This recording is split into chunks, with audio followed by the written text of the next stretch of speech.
Isa sa pinakamalaking problema ng edukasyon sa bansa ang kakulangan sa mga silid-aralan.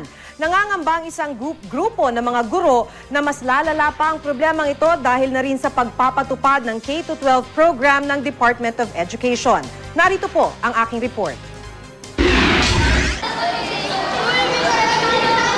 Kumpara sa ibang eskwelahan, maswerte raw siguro itong Amityville Elementary School sa Rizal. May bago silang school building kaya kahit papano nakaluwag-luwag ang mga estudyante. Kaso lang, dumami ang bilang ng mga enrollees, kabilang na ang halos 200 kinder. Kaya siksikan pa rin ang 70 estudyante sa isang classroom. Dati na itayo yung building intended lang sa ganito karaming bata. So dahil nga lumalaki, so kailangan din namin makupo yung paglaki ng population namin.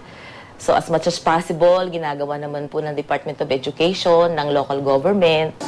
Ito na raw ang isa sa ayaw ng Alliance of Concerned Teachers sa K-12 program.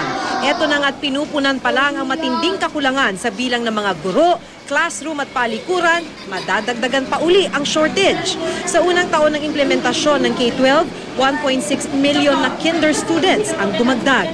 Bawa sa kindergarten program, yung K ng K-12, tumanggap ng additional 1.6 million enrollees, mga 5-year-olds ang ating public schools. Nangangailangan ito ng additional at least 25,000 na mga classrooms na hindi pa natatayo. Tapos nangangailangan din ng additional teachers. Sa Amityville Elementary School halimbawa, dadalawa ang silid-aralan para sa halos 200 kinder students. Sa taong ito, kinder pa lang naman ang mga bagong estudyante sa K-12 program. Pero mararamdaman daw ang dagdag pang shortage pagpatak ng taong 2016 dahil implementasyon na ng grade 11. Yung K-12, lumilikha ng bagong mga shortages habang hindi pa natutugunan yung mga dati ng backlog. Naisip na raw ng Department of Education ang problemang ito at ginagawan na ng paraan.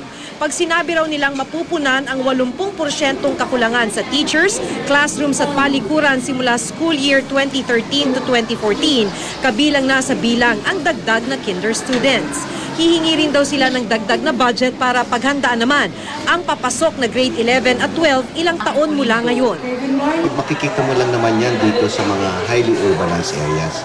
Pero pagdating mo naman sa ibang lugar, sa mga probinsya, hindi naman ganun kalaki ang pangangailangan. In fact, minsan nga, sumusobra pa eh. We admit na meron tayong shortage ngayon. No?